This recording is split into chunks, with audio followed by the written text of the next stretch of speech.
I am Nate Williams, over here, and I am the secretary of A-STEP at Texas A&M. So if you weren't aware, A-STEP stands for Aggies in Science, Technology, and Engineering Policy. So A-STEP is all about informing Texas A&M students, primarily on the graduate level, about issues, events, and career opportunities tied to science policy and science advocacy. So A-STEP also works to inform the local Texas community about science issues in general and science-informed policy with events just like this one. So that's enough about A-STEP. I want to take a moment to introduce our three amazing guests today. And to start with, I wanted to note, if you have any questions during the entire presentation, just send them to chat.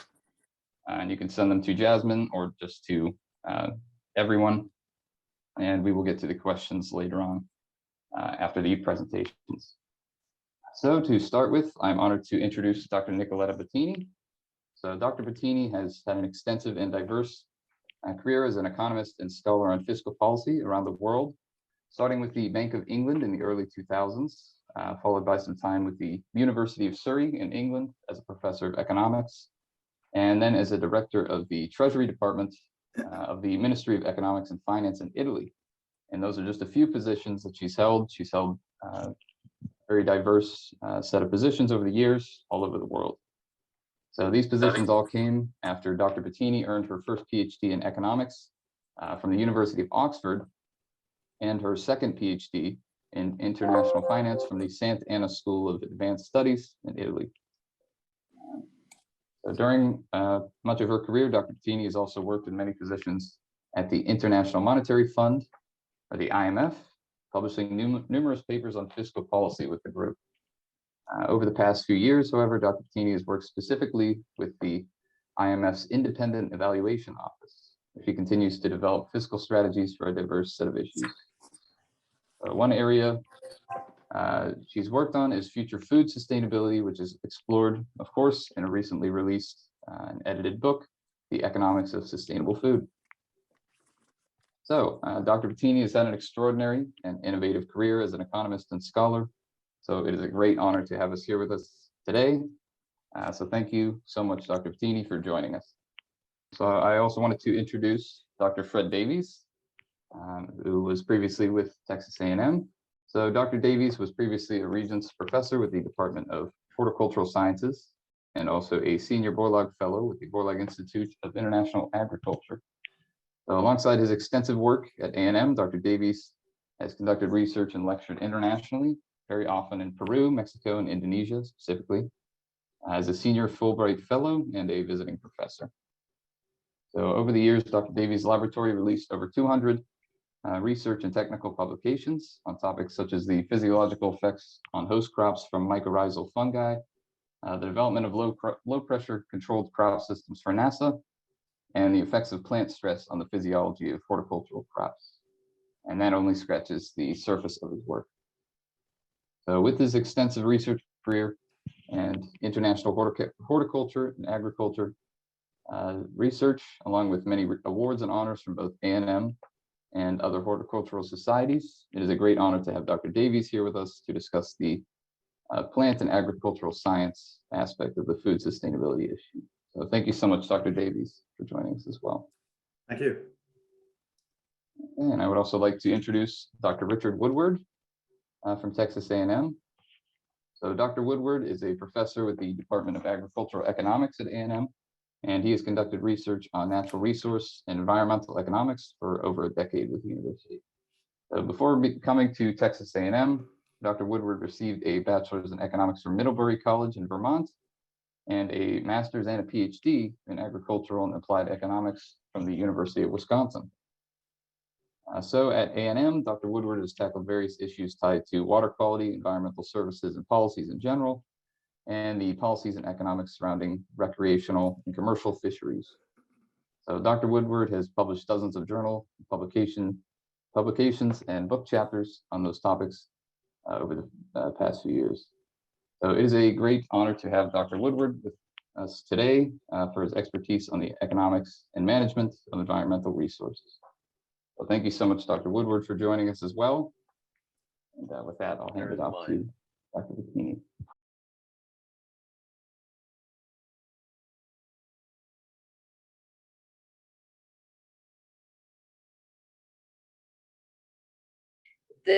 It's known that the two big sources of greenhouse gas emissions are energy and food production. And it's sometimes argued that we should concentrate on energy because that's the lion's share of the problem.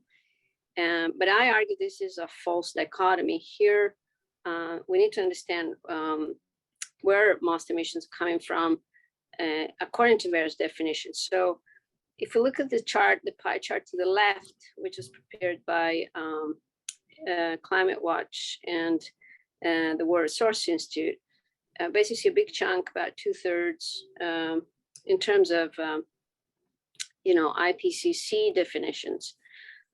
Emissions come from energy use, and then almost 1/5 from agriculture and land use, and the remaining 8% from the sum of industry and waste. However, if you look at the chart to the right, which comes from a couple of publications, in science and quite recent ones actually, emission estimates increase to 26 to 34% when we consider the food system as a whole, which includes processing, packaging, transport, and retail. And actually the IPCC, when it looks to the food system as opposed to agriculture, it puts this estimate, the upper estimate for the food system sector at 37%. Now these numbers are expected to go up to 50% by 2050 because of population growth and dietary shift. So we're talking about here about a system and a series of sectors that have an enormous impact on global emissions by any standard. Next slide. You'll be used to hear about the carbon budget, which basically means how much carbon can we emit until we hit, so the 1.5 or the 2% Celsius increase relative to pre-industrial level, which is embedded in most of our Paris Agreement and other kind of treaties that countries have signed to keep the Earth system stable.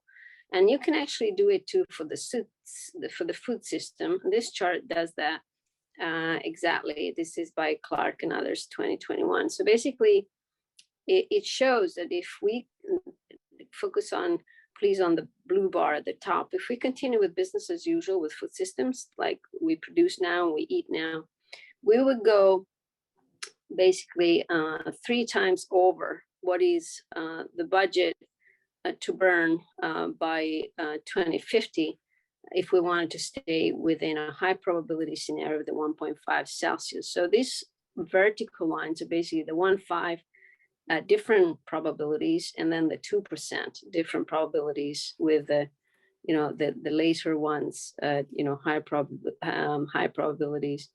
And so, what this chart really means is that even if we stop burning fossil fuel tomorrow, which is impossible, we will still go well beyond our 1.5 Celsius target several times over, and nearly miss our 2 Celsius target with only 49 billion tons left to share between non-food sectors. And that's not, in a year, that's 49 billions in split over 80 years, because this chart goes to 2100. So it's a very serious problem we have in front of us with food systems. And fixing them is key to securing the 2100 goal that we have ahead of us. We can move to the next slide, please. So the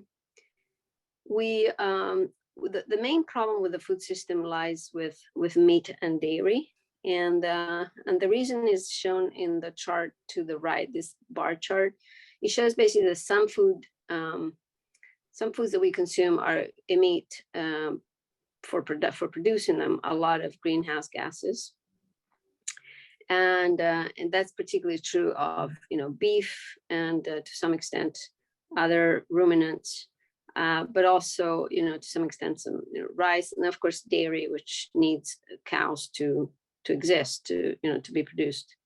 And the problem is not just the emissions from the animal itself, like through belches and Australia emissions from the animal by living and breathing and belching, but also the amount of land that we need to use for crops, for feeding these animals. And the amount of animals now is extremely large on the planet, is about 10 times the human population. And that means that we need a tremendous amount of land. That's a pie chart to the left, the areas in black, that is required to be basically earmarked for just feeding the animals, the livestock. And these, the way agriculture is performed to produce huge amounts of food for these animals is industrial, which means, we use fertilizers, and it's very petrochemical way of doing agriculture. So it emits a hell of a lot of gases into the atmosphere. So it's a combination of eating a lot of meat and dairy and having too many animals as a result, which require growing food for them, that creates the situation we're in. Just to remind you about proportions here, a standard patty, hamburger patty, which is 200 grams more or less, is eating one of those is equivalent to running a mid-sized European car for 200 miles. So that's the kind of proportions we're talking about here, and it's huge. We can move to the next slide, please.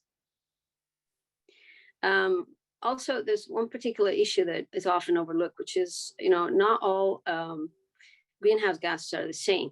Animals used for feeding ourselves produce methane primarily, and methane is a very potent greenhouse gas. And so there are studies now showing that if we were to recalibrate the targets that we have going ahead, and using the warming potential of different gases, we would have to treat gases quite differently. And here's a chart showing what would happen to warming, to temperature over time, if we reduced CO2, for example, vis-a-vis CH4, which is methane. And basically it shows that if we reduce CO2, then the temperature, which is the bottom part of the chart, would would kind of stabilize at a higher level. It would not go down. So we can completely eliminate CO2 from our emissions, but we're not going to cool the planet. But if we reduce methane, CH4, we can actually revert global warming. So there's almost, in a sense, a merit in focusing on food systems, in particular, our consumption and production of meat and crops that go with it, because it has an immediate effect on global warming and is capable of reverting it, which of course CO2 doesn't allow. Next slide, please. There are many ways we can reduce emissions from food. We can improve yields. We can rebalance our diets, which usually consume many more calories than we need. We can reduce waste. A third of all the food that we produce is wasted. And so that's basically trashing the planet for food we don't even eat. We can, of course, increase to some extent the productivity of some of the things that we produce. But probably the most powerful action we can take is to change diets. And you can see here, if we were to do, even a little bit of all these actions, we will be able to really reduce this problem massively. The diet one, if you compare the gray bar at the top and the bottom blue one, you see we could, by changing diets, we could actually halve the problem.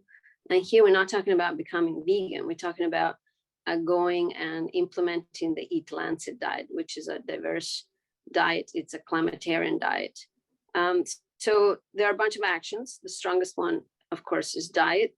And that goes with, of course, a change in the production that goes with that new diet. Next slide, please. we must know that it's not just emission, the problem in food systems. There's a bunch of auxiliary challenges that current food systems pose. Of course, to soil, because soil has been desertified and will soon lose, the ability to grow stuff, any kind of stuff, because our soils are going to be devoid of microorganisms through the use intensive of pesticides and fertilizers. There's, of course, the destruction of rainforests. We expect them to, to completely disappear within a 100-year span. Fresh water is being contaminated by, current agricultural systems through wastewater and contaminants. And then, of course, as air. Agriculture pollutes the air because it emits, not just greenhouse gases, but a lot of, particulate and ammonia, which are found to be the main cause of respiratory diseases in humans. And so, it's a really round problem that affects a lot of things that have to do with the planet. Next slide, please.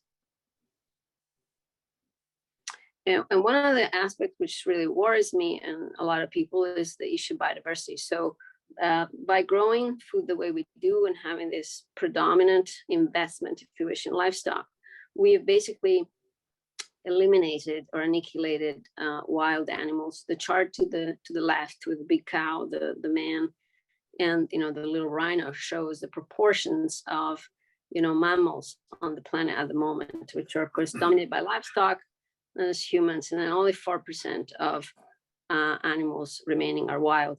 And this reduction in biodiversity is primarily due to cattle ranching. You see the pie chart shows 80% of deforestation, for example, in the Amazon is down to cow ranching, only a little part to cultivation of soil or timbering, logging, and their mining. And the chart to the right in bars shows how far we are from what's the background normal level of species extinction because of agriculture and this, deforestation. And basically shows that over the past, I think 400 years, we had, 400 years, we lost 800 species. Now we lose between, 8,000, that's the striped bar in the middle, and 54,000 species every year. So these are kind of really mind-boggling kind of numbers. And it means that at this rate, we are in a mass extinction, and we will soon be without the animals that we need to maintain the web of life that is enabling us to producing food. Next slide, please. The worst part of all, maybe for humans, is that the way we produce food is actually not good enough to give food to everybody. There's a lot of people that are malnourished, both overnourished and undernourished. And as we said, a lot of food is lost. And if you do a little food math here on the right, by 2050, we probably need to double food production globally because of population growth. We expect an extra 2 billion people at the table every dinner. And because people are changing diets, and because we want to move more into biofuels, which require land and water and support.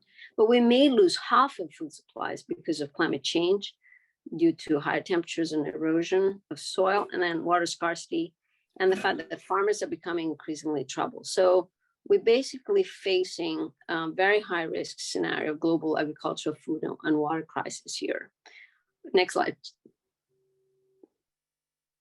Yeah, so if you look at the economics of this, it's kind of disastrous because current food systems pose a number of challenges to GDP through diets, zoonosis, antibiotic resistance, and the social cost of carbon. All have effects on the ability of a country to produce. It poses enormous pressure fiscally through health systems and so forth. It increases private debt. Think about 75% of Americans' private debt are medical bills due to diets that are not the recommended ones. And then, of course, it leads to natural capital depreciation through biodiversity loss. So I put some numbers on this, just using some of the existing stats, and it comes in that every year, for example, COVID-19, some people still believe it came from a wet market. and the disturbance of, habitats. But there are other diseases like this that indeed come from the wild. And the total of this for 2020 is about a third of, global war products. So we're talking about massive losses every single year because of, having the wrong food systems. Next slide, please. There's also another phenomenon which is very important, which is that, because soil is being eroded, water is scarce, biodiversity is now lacking, good land is being grabbed on large scale. So the so-called large scale land grab, and farmland is the new gold or the new oil. And if you look at this chart to the left, you see the price of farmland has been growing dramatically over the past 20 years. And with that, the price, of course, of food. We know food is growing. When you go to the grocery store, you notice it yourself. I don't think this is temporary. I think this is here to stay. We're really starting to enter this phase of food crisis. And unfortunately, I expect it to be worse and worse in the coming year and the coming decade. Next slide, please. Coming to the end of this. How do we get here? Well, it's quite easy to figure it out. I have here the United States subsidies to agriculture. This is percent of total. That's the first pie chart to the left. In yellow, you have grains, subsidies to grain, and in red, meat and dairy subsidies. You see there's almost invisible subsidies to fruits and veg. And the grain subsidy, so there's a direct subsidy to meat and dairy, and the grain subsidies is split up in the middle pie chart and shows here that a good 42% of that is animal feed, and then a portion of that is ethanol, and then there is rest, which, and so a great majority of those subsidies basically go to animals. And then what happens is, if you look at the distribution of food by energy prices, you see that, the prices of fruit, which is the red line, are much higher than the prices, of course, of grain or meat and dairy, which are back. And so we're basically creating through government policy a skewing, prices so that people find it cheaper to buy meat than, say, to buy fruit. And then people would naturally eat more meat. That's a typical, that's how economic policy works. Next slide, please. In the book, we analyze 4 policy action areas to attain the 1.5 Celsius targets in the food systems, talking about food supply measures and food demand, and then food waste measures and conservation. Next slide, please. And we provide a number of examples. And here, I don't want to spend more time because I've used a lot of my time, but for example, for supply, you can work on taxes on intensive crop animal agriculture and fishing. The book also talks a lot about, fishing and maritime activities. And then redirect subsidies that are currently given to, for example, grains and for animals and meat to sustainable farming practices, more, polyculture, credit, land regulation, labor market, pension reform, and so forth. For demand, again, you can use taxes on healthy foods, subsidies on healthy ones, transfers to compensate purchasing power. We thought about a health tax bonus, which basically, if you eat healthy, you get a tax rebate. And then reform of the medical system to strengthen preventive care and put nutrition at the center of medical activity. And then education reform and research and development. For waste, a lot of public investment you can do to improve infrastructure. And it differs a little bit between developing and developed country, because the waste in developing countries is mostly in the field, whereas in developed countries, it's mostly at the consumer level. And finally, in conservation, which is, the other side of the coin of agriculture, a lot can be done, to improve forest management and management of land, and also favoring indigenous people, mapping, using green and blue funds like the one that this administration, the US, is talking about, but it's done a bit of baby steps so far. And then international funding schemes and marine protected areas and other types of subsidy reforms. Last slide, next slide, please. Yeah, so the book here represented has a lot of these details and examples from countries that were successful at implementing these policies, and also variations of them. Next slide, please. Let me just summarize. Food systems are broken. I hope I showed that, but if we address them, they can mitigate emission, reverse warming, and make our planet much more resilient. I call it 9 birds with 1 stone. That's also the documentary, David Attenborough just released, Breaking Boundaries. It shows redressing food system is the only thing that can bring you back in all the boundaries that ensure planetary stability. It was our wrong policies that caused this mess, but we can undo these policies, and we can have and set up smart country-specific policies to fix the problem. And we need innovation, but from the private sector, but public policy is very important to support a realignment on demand and supply. And all hands should be on deck. I think the next slide just says thank you. So thank you. I'm done here. Thank you.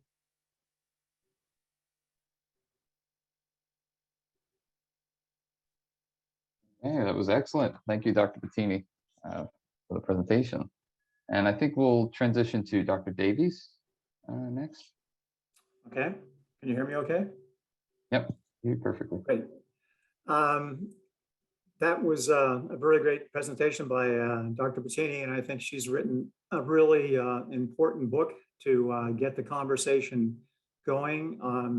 Frankly, there's a lack of sense of urgency from the standpoint of climate change and how global food systems are very much tied into climate change. And I think her book and what she's doing is really important from the standpoint of trying to do a much better job of connecting the nexus, of connecting the dots with policymakers and the public about how interconnected climate change is with water, with energy, with good nutrition, with human animal nutrition, also with education as well too. Stunted, hungry children make very poor learners, and unfortunately they're never going to reach their potential as human beings. And then the drag on the GDP, on healthcare, medicine, and productivity in the workplace. And we should tie this all into national security. We shouldn't just be making aircraft carriers and planes. We should be really looking at this as an opportunity to shore up our national security. And one of the things is, like, over 1/3 of the world, that's 1 out of 3 of us, and really a little bit more than that. Every night, somebody's making a decision: am I going to have enough food on the table to feed my kids? And is it going to be nutritious food? Every night, 1 out of 3 world citizens has to go through that decision. And the other thing too, for instance, this is the wealthiest country in the world, yet 1 out of 7 Americans is receiving some type of food assistance. So this is not just a problem in Africa. This is an international problem that affects all of us.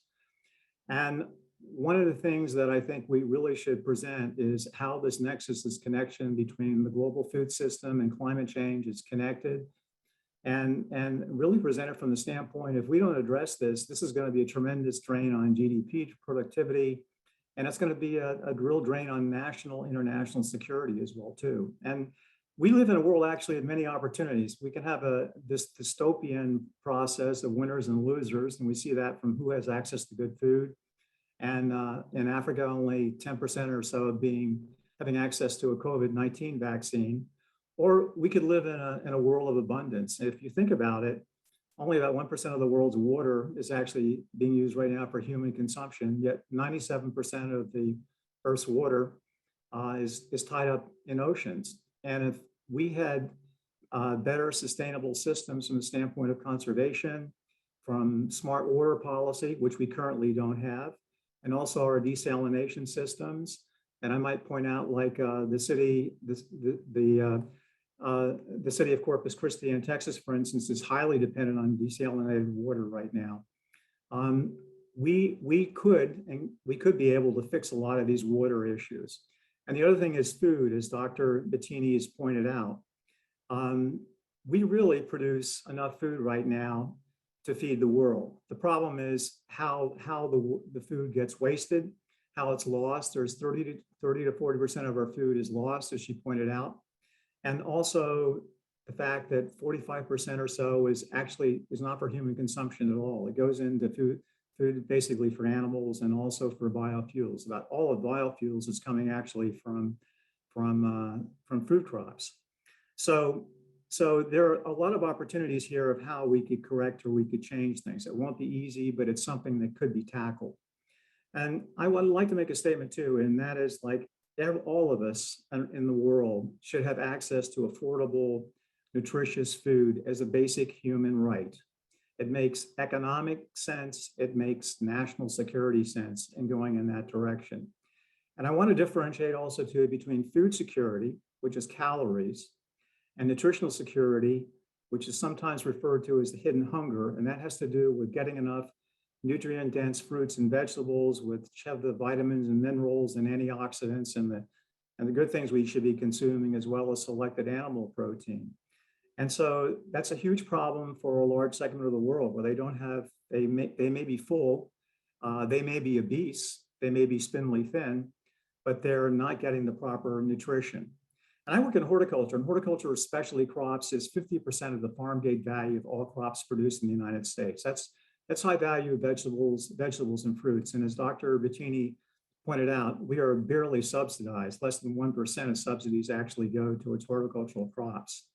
And I might add too that, for instance, the fastest group of new farmers in California, as an example, are women. They're non-Anglo, they don't look like me. They're intensively farming horticultural crops, and they're serving urban markets. So the question is again too, and I think Dr. Batini brought this out, is should we be subsidizing these high calorie crops of basically corn, rice, and wheat? Should we be subsidizing the production of ethanol from corn, which is one of the most inefficient crops for producing ethanol? And these are really some tough challenges but they're going to have to be addressed. Some other things too that's going on right now is one of the mega trends in the world is, like, in the next 25 years, 2/3 of us are going to be living in urban environments. And in the developing world, 2 of the 6 largest world cities will be in West and Central Africa.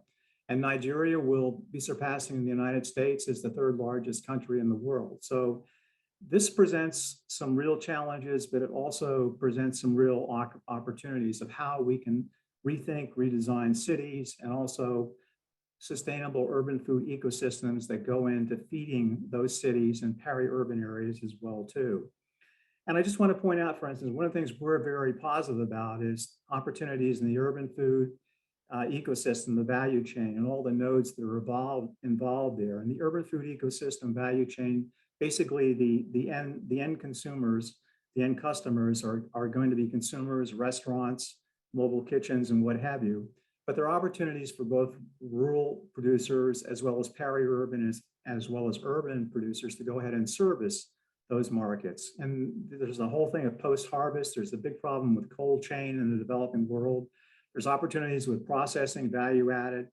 And in a nutshell, innovation is basically about really fixing bottlenecks along the urban food ecosystem. We know, for instance, that there are these bottlenecks, and we see like a real opportunity of a new generation of entrepreneurs who are connected to the cloud. It's a mobile world. It's an Uber world out there. There's Hello Tractor, for instance, which is basically an Uber system of the developing world being able to go ahead and rent tractors. So some smallholder, for instance, on a farm, rather than having to own a tractor, he can go or she can go ahead and they can call on their mobile phone. They can go ahead, they can rent a tractor, they can pay with mobile money. There are a lot of these opportunities which are cropping up in the developing world. And there's another thing too, and that is from the standpoint that there are a number of disruptive technologies which are available. There's precision agriculture. We can be doing things so much more smartly. There's vertical farming. There's also the whole thing about using more plant-based proteins or soil biologicals. There's nanotechnology. There's a whole bunch of cool stuff that's out there. And one of the things I just wanted to emphasize too is this term we call sustainable intensification. And this relates to dealing with producing things more efficiently.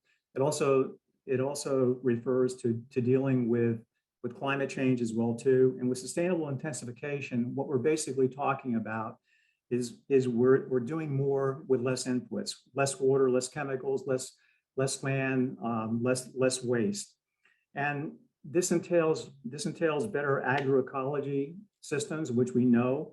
It entails what we call good management practices, best management practices.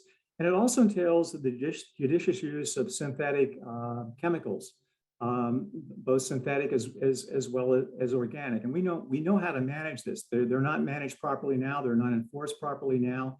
But we're going to have to be able to go ahead and put all the tools in the toolbox and make those available for helping address some of these problems with climate change.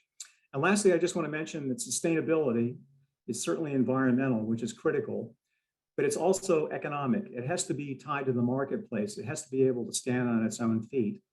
And the other thing in terms of sustainability is cultural. 20% of the world, for instance, eats insects, and there's no more efficient protein production in the world than insects, which is not desirable to most Americans, and not desirable to most Europeans.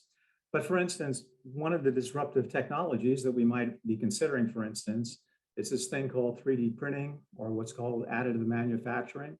So here's an opportunity, for instance, of actually using insects, which are much more efficient, much more environmentally friendly, and actually, for instance, using insect proteins in making composite foods. And that's something the Culinary Institute of New York is using in food systems. It's something Hershey uses. So there are a lot of these opportunities that coming down the road where we can do a lot of things to go ahead and help to address the global climate issues. And I'll just end right there.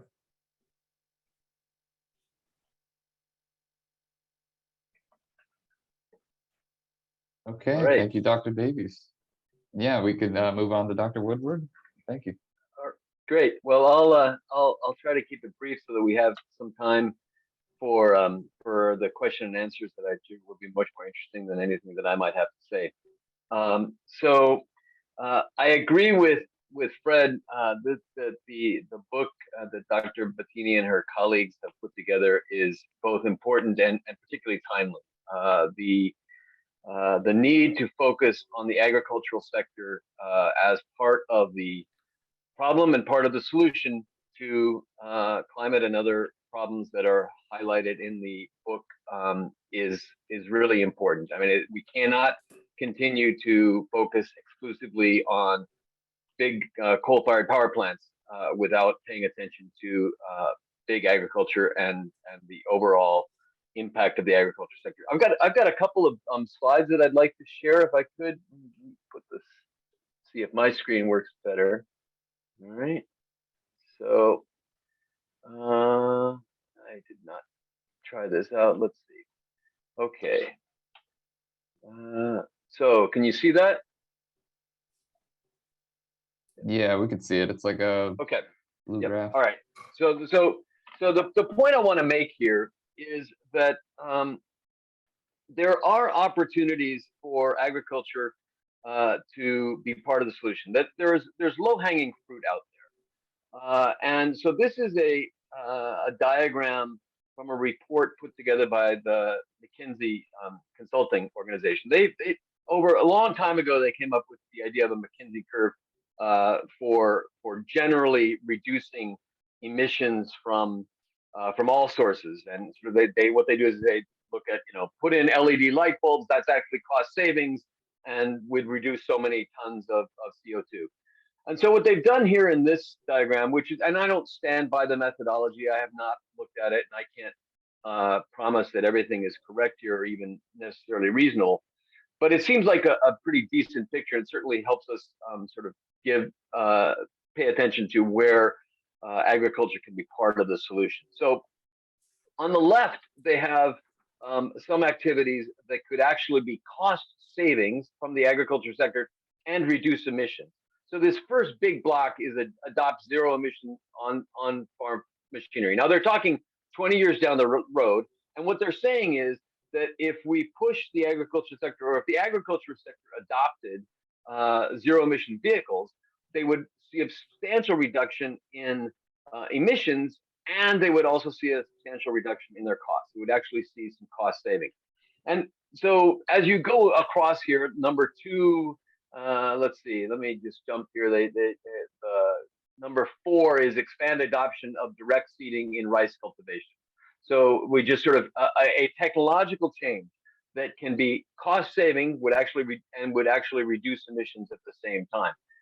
And what's interesting here is that if you go across this from 0 all the way out to this end, most of these technologies are at very low cost and even be negative cost savings.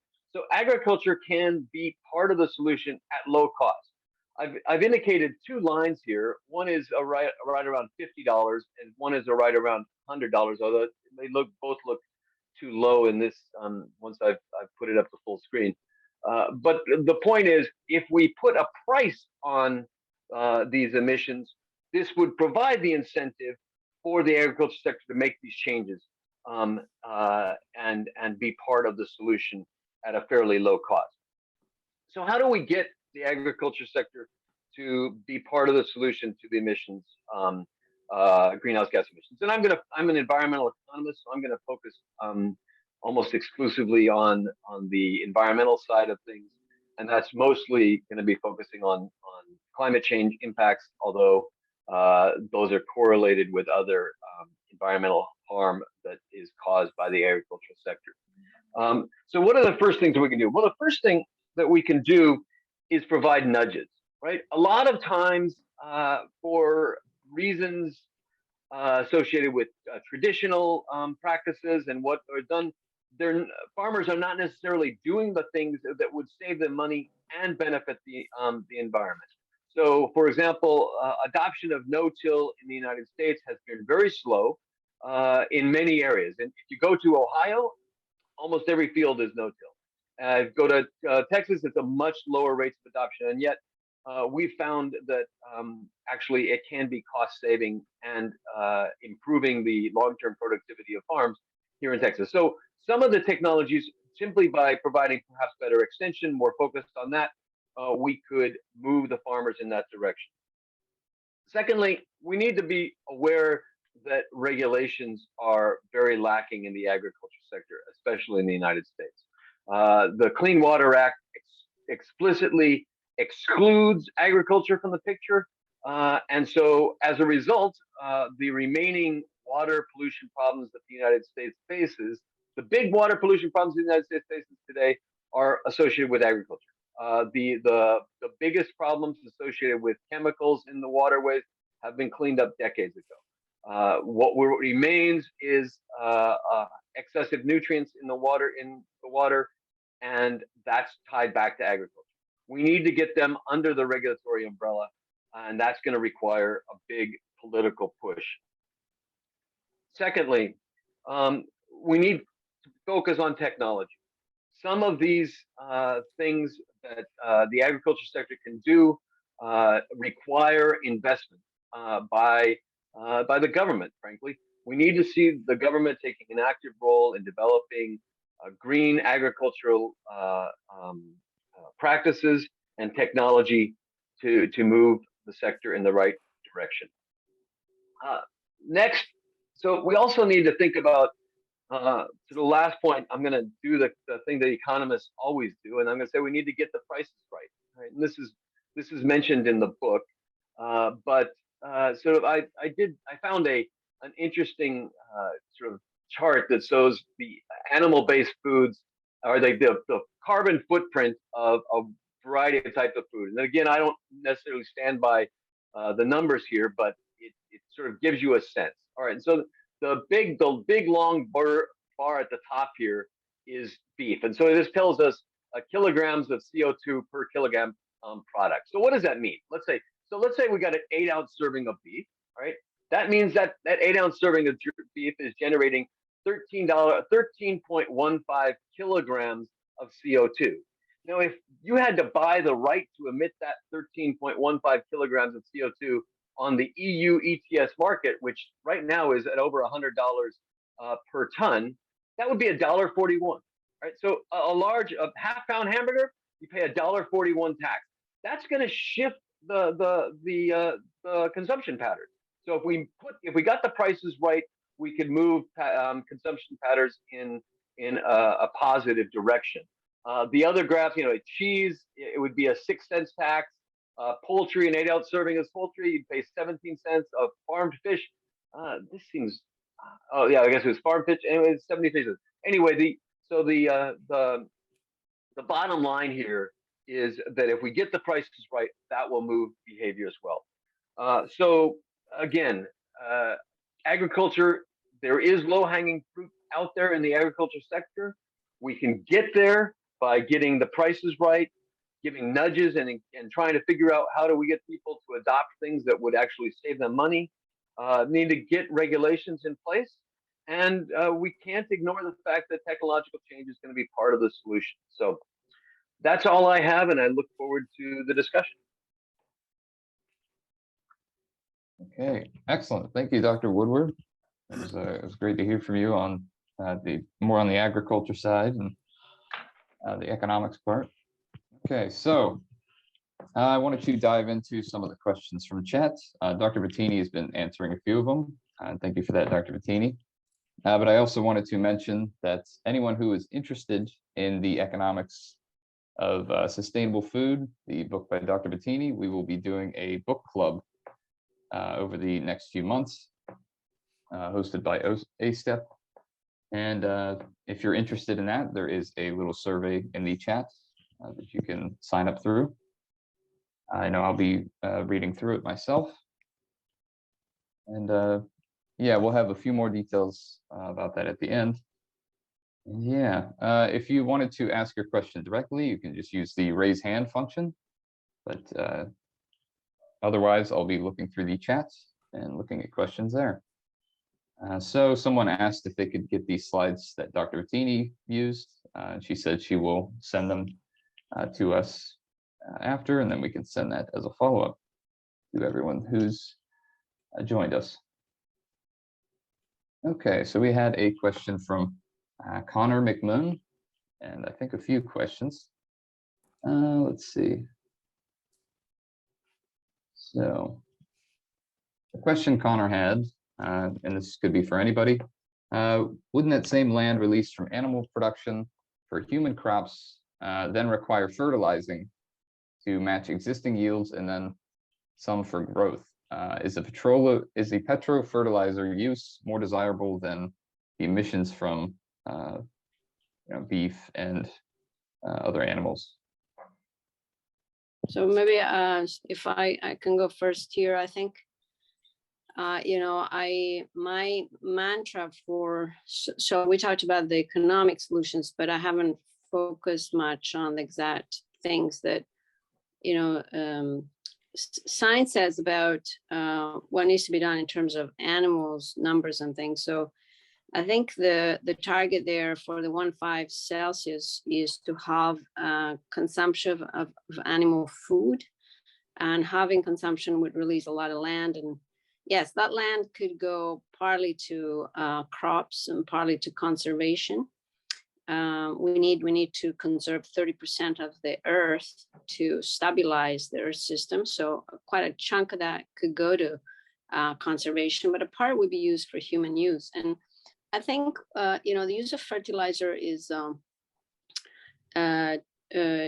people believe that we can't produce unless we use fertilizers, but in fact, organic production, which makes a tiny part of production globally, and we look at very deep detail how much part, what in different areas of the world, what are the potential of producing organic and substituting organic for existing industrial agricultural products. What does it mean for feeding the world?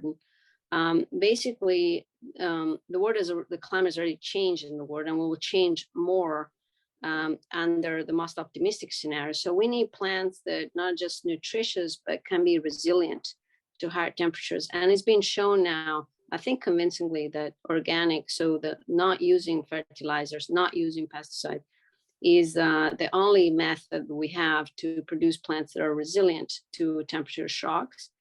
Also, they are the only ones conducive to the coexistence with biodiverse ecosystems. So I think I wouldn't say that you have to choose between emissions from animals and emission from crops. What we're talking about here is really almost a halving of livestock around the world, and redirecting and redressing of agriculture into the organic, nature positive, nature friendly methods, which are the ones that are now very much developed, and we know a lot about. And I think that that would really address a lot of issues. And if I were to go, there was a question on, I think Professor Woodward, about how we could also tax meat and assign the right price. And that's a good thinking. We do talk about taxing animal protein in the book in quite a lot of detail. But I think it is a nuclear option when I talk to people about, I'm going to change a diet by making it more expensive. And so we don't, we talk about it. I think it's a good solution, but I would prioritize a redirection of subsidies. Most industrial agriculture globally, especially the meat and dairy, is bankrupt, weren't it for the subsidies that they receive. And especially if we were to make them pay the negative externalities they impose on the environment. And so when you think about the price of a burger, you have to think, what is the price that that burger should have? Also for the other externalities, not just emissions. And that's a really high price. So there's this nice book by Simon that I quote in the book here, which is called Meatonomics. And he says that the price of burgers should go up quite a lot. He estimates a burger should cost around $12, $13 Big Mac. And that would definitely shift consumption. But it has to be quite a steep increase in the price because to some extent, these preferences are entrenched. And then you need to compensate consumers for that purchasing power that they lose, because people eat a lot of meat and all of a sudden meat goes up a lot, their income is now less, so that we need to compensate them. Otherwise you're gonna end up in a situation like the yellow vests in France. So we discuss all these aspects also of political economy, at least a little bit. I hope I answered some of the questions. Yeah, I think that was great. Yeah, I think that makes me wonder about plant-based meat or lab-grown meat, those kind of alternatives to just using beef. So I wanted to, I noticed Fred Can I Davies ask a or Dr. question? Davies. Yeah. Yeah, I totally agree with Dr. Batini from the standpoint that we need to be shifting diets. I also and the numbers have been shown in a number of other publications as well too. The amount of carbon that goes into producing beef. Also too, the fact that 1 pound of beef is basically 1,800 gallons of water. So one of the things we haven't talked about here is what we call virtual water. So those pecans that I love to eat out of California, which are being produced in an arid environment. Every pecan that we eat, and if that happens to be a pound, we've drunk 440 gallons thanks to the people of California. So we need to be looking at all these things environmentally, and I certainly agree that shifting diets is very important. I think there's a lot of opportunity with plant-based proteins. There's also a lot of opportunities with insect-based proteins and what have you with it. And we need to be just thinking out of the box of how we do things. One thing I would caution on, and that is if we force, for instance, the developing world to become organic farmers, that's going to be a recipe for disaster. And I say that from the standpoint that we want them to be sustainable farmers, and sustainable again is sustainable intensification. It's using good agroecologies, systems, and we know about those, is a question of better extension, better information to growers of how we can go and do that. But it's very important that all the tools in the toolbox are available there in fixing the problem. And the agriculture, as you know, it's a world of niches. Every place is totally different. There are ways we can, in all places of agriculture, we can be doing things more sustainably. But we want to be able to use one of the tools of synthetic chemicals and how we do things. Because in our lab, we spent 35 years working on rhizosphere organisms. These are beneficial soil microbes and fungi that make plants more efficient in picking up water and nutrients and more drought and stress resistant. And inorganic fertilizers work just fine. In some situations, they actually work better than organic fertilizers. The trick is to do it sustainably. If you overload the system with too much nitrogen and phosphorus, for instance, you shut down microbes, and that's not good. The fact that we have a dead zone the size of Massachusetts in the Gulf Coast is inexcusable. And that's basically from inefficient use of fertilizers, which basically the nitrogen and phosphorus runs off in the Mississippi. And then we have these dead zones that exist. That's inexcusable with the technology and, for instance, no-till and trap crops and all the other things we have available for us. So we can be changing this stuff. And I totally agree that we, as Richard mentioned, that we need to be really making sure that agricultural producers start to make some changes as part of the solution. Okay, thank you. Yeah, that was incredibly well said. So we have a few more questions. So we had one question from, or another question from Connor McMoon. Maybe Dr. Woodward could take this. What is the rationale behind not taxing products at a consistent rate? What about that? So the idea here is to actually do to tax at a consistent rate. That is, you tax based on the amount of carbon that is, or CO2 emissions or CO2 equivalent emissions associated with each food type. So if you're talking about a hamburger, you would tax that heavily because the carbon footprint of producing beef is very high. If you're talking about, a salad, a much smaller tax because the carbon emissions associated with salad production is much higher. And by the way, I went back to my spreadsheet and found an error. Farmed fish is a much lower cost in terms of carbon emissions than I had in the slide that I presented. I hope that answers the question. Yes, I think that was great. Thank you. So I think Jody McVeigh, she has her hand up. Hi, everybody.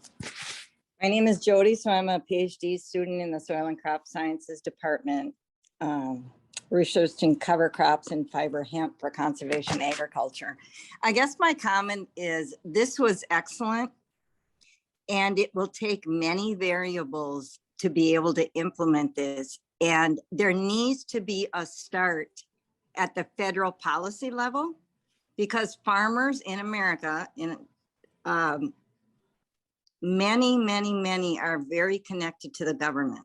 And, they go to their farm service agency office and report their crops and so forth. So we need policy changes to get it started. Then we can start with adding other variables like, education, extension and so forth, getting the information out. Yes, it breaks my heart about the Mississippi River and all our resources, because as a conservationist, I've been doing this for many years, and over the years, I haven't seen enough changes. And it is heartbreaking because I know we have the ability, but we all have to remember agriculture is a culture, a very ingrained culture. And we need to be able to have many scientists involved and many conservationists, many certified crop advisors, many government and non-government entities working at it together. The silo approach to this problem will never, ever work. And after my PhD, I'd love to work in this field. So uh, any wise counsel on how to get a job in this field? I used to work for USDA NRCS, so I do have some experience. But anyway, thanks for listening to me. Thanks for your question.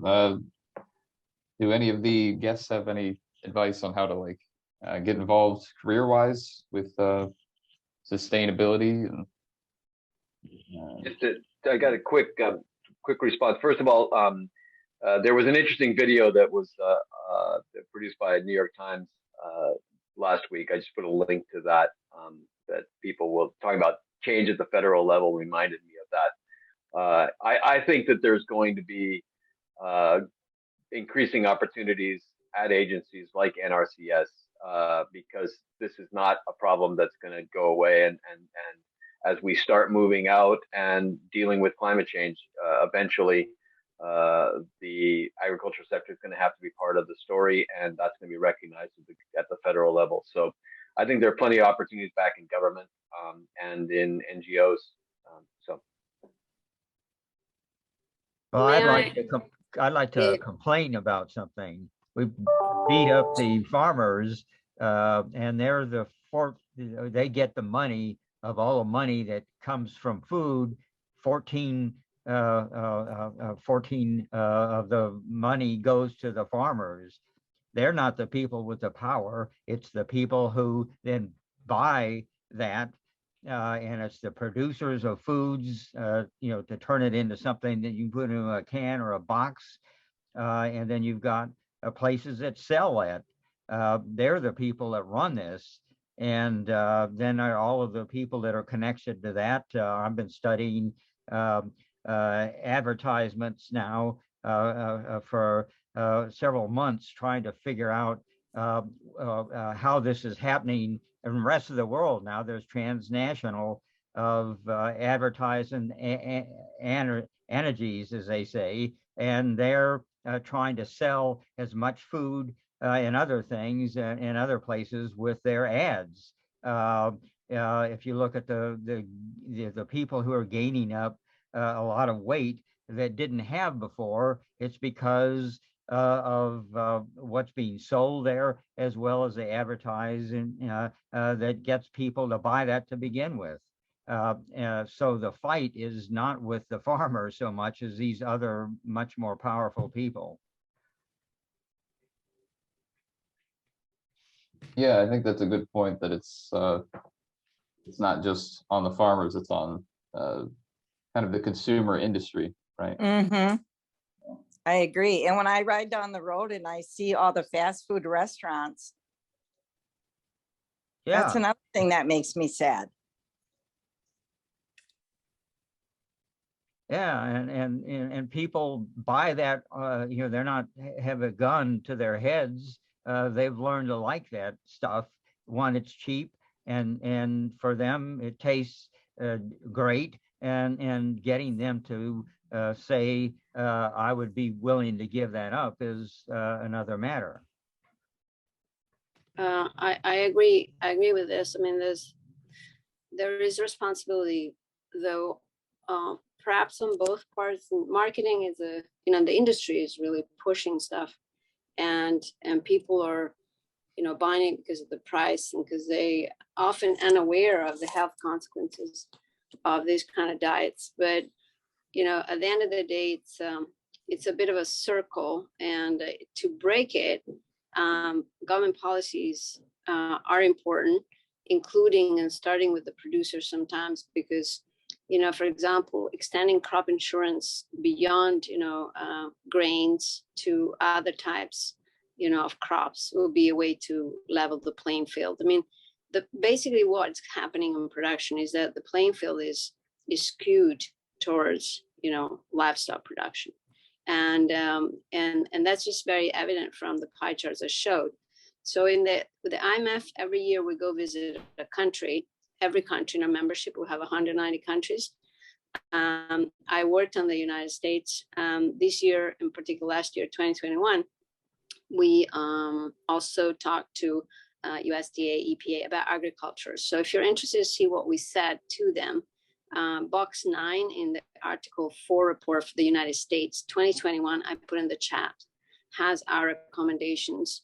It starts with phasing out agricultural subsidies that incentivize high emission farming activities. Those are the biofuels and the livestock. And but I would like to go back and make a point about water, because it was made before. And I think, the US is in very dire straits when it comes to water resources. And we know that fossil aquifers are being depleted very fast. And what happened last year and the year before. And a lot of the beef and pigs that the US produces are exported. It's the biggest exporter of beef globally, and second, I think, on pigs. When the US is exporting these kind of animals, these larger animals, it's basically exporting its water, which it has very little now. So it is a matter of national security as well. So it all comes back to being smart about this and using the resources that the US has and other countries have in their own right, in the best possible way for current and future generations. This way we are, basically sowing the branch on which, we're purging. And that's, in economics, that never makes a lot of sense. It has to also be a top-down approach as well as a bottom-up approach. And I certainly agree from the policy standpoint, we need to get the policies right, and we have not gotten those policies right. It also begins too with the future, frankly, as young people, is teaching critically thinking and how to critically basically how to ferret out young people from the standpoint of exposing them to a lot of this information, a lot of these ideas, healthier diets, nutrition, and what have you. And that is going on in some grammar schools, but not enough critical thinking is going on as far as that goes. And the other thing too, for instance, is we need things at the federal level, but we also need things at the state level. As an example, for instance, Arizona, there's some very arid zones of Arizona, and in terms of water rights, the only thing you need to do is just have a permit. And as you've got the money, you can just keep drilling as much as you want to into these aquifers. And it's what we call fossil water. These are aquifers that are never going to be recharged in your grandchildren's lifetime. And again, too, as Dr. Batini mentioned, we're exporting these crops. And for instance, they're producing alfalfa, which is a very high water use crop, and pecans and almonds and what have you. And that's going to places like China and places like Saudi Arabia. And Saudi Arabia has figured out too, we don't want to pump any more of our aquifer systems out. So we're just going to go ahead, we're going to buy in this product from other parts of the world, like the States, or we're going to be buying land like in Africa. And also there's been pushback to the Saudis in Australia. So, I mean, these are big national, international problems that again, it's got to be top down, it's got to be bottom up, it's got to be educating the consumer, and it's basically it's got to get to young people. One of the things that the millennials and the Generation Zs are really into is sustainability.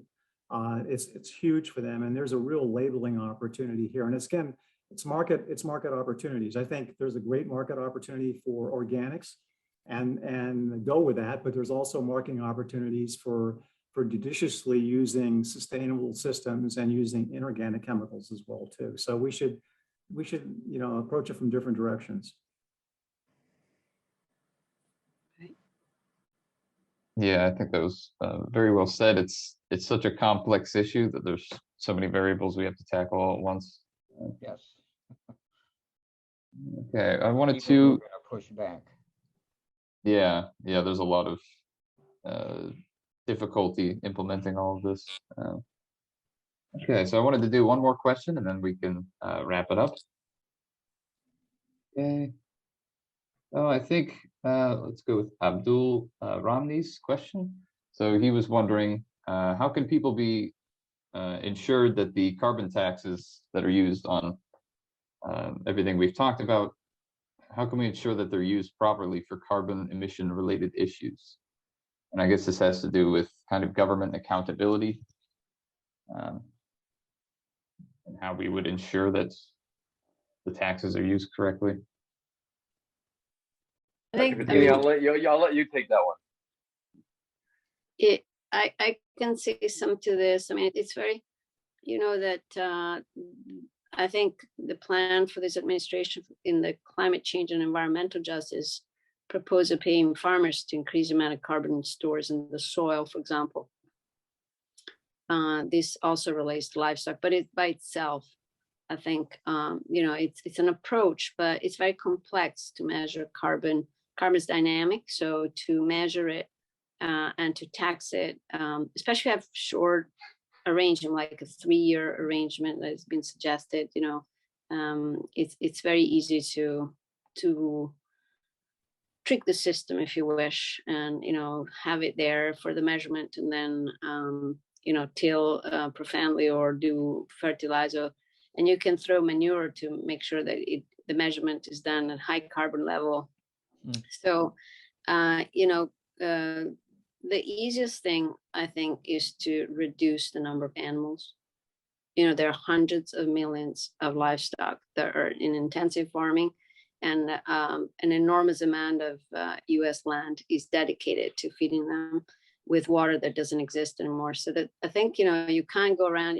It was mentioned innovation. I think there's a lot of good research on, additives and manure management, but I wrote another paper on Denmark. They have 28 million pigs for 5 million Danes. There's 5 pigs per Dane. It's really very intense there. People cannot, the stench is quite something. They even had minks. They had to kill them because of COVID virus variant, mink variant. But the point is that there's a lot of research that shows, for example, including the European Commission Joint Research Center and other researchers in Denmark and others, that compare methods to reduce emissions from livestock. The potential for mitigating through improved livestock management methods are small and uncertain, and this tallies with analysis by gold standard estimates that used by the IPCC on land use that indicate mitigation gains from improved livestock management to this, technological advances and additives and so forth are moderate in a medium confidence scenario. The numbers I showed, we're talking about 30, 25, 30, 40, and up to 50 by 2050% of global emissions. We can't tinker with this. This is, it's a big problem. We just need to reduce the animals, eat less meat. Most people that died of COVID in the United States had 3 or 4 pathologies that are all diet related. What if I told you that cattle could be part of? And so I think there are many reasons why, continuing with the diets that we have are problematic. And that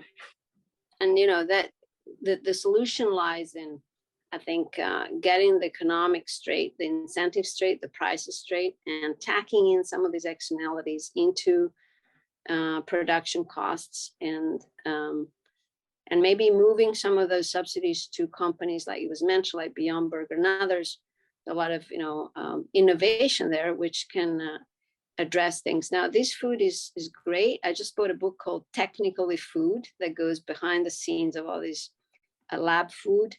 It's going to solve a lot of problems, but from a health perspective, you probably want to think about eating 100% diets, which are engineered things. But you should read that book, because I'm not the expert here, but it's interesting how they're made, and they can solve a lot of issues. But I think we still need to do the old way, to eat more plants, more fruits, and grow those in a way that doesn't trash the planet. And I think that's how our diets were hundreds of thousands of years ago.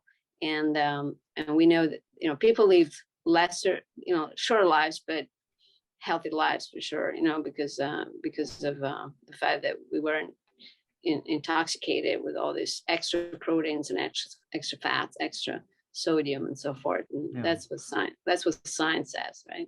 So just have to make sure there's enough protein in all of that. Right.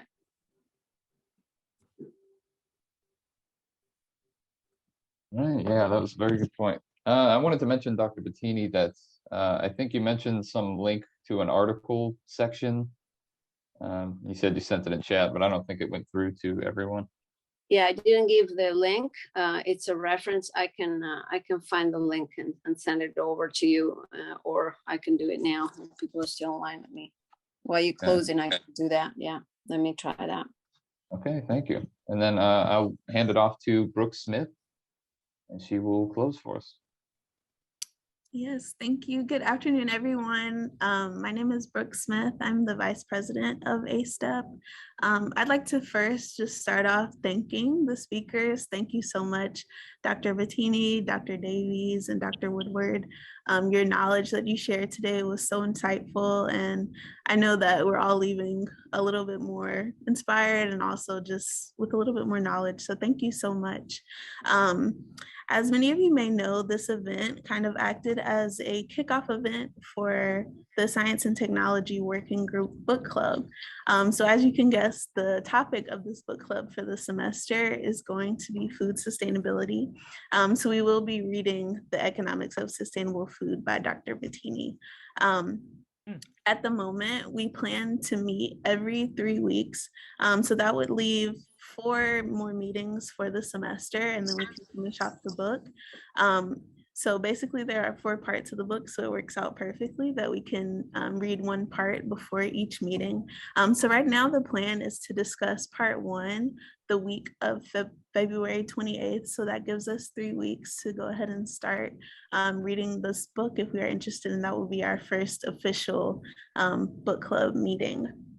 So if you are interested, if you gained so much insight today and just are more interested in diving into this topic, you can sign up for the book club. There is a registration link that Jasmine put into the chat, and I believe she's gonna repost into the chat just in case you didn't see it, but it's also included on this slide if you would like to just scan the QR code or copy this link. Basically, this registration link will just ask for basic contact information and your availability and meeting preferences. So right now, we just want to work with everyone's comfortability and see if you would like to meet on Zoom, or we can also have hybrid meetings. That just depends on everyone's preference. And we also would like to thank the Glasscock Center Science and Technology Working Group, because they will be providing physical or PDF copies of the book. So within that registration link, there is a place to indicate if you would like a PDF copy or a physical copy, and if you would like a physical copy, where you would like it sent to. So thank you so much to our speakers once again, and we look forward to the book club.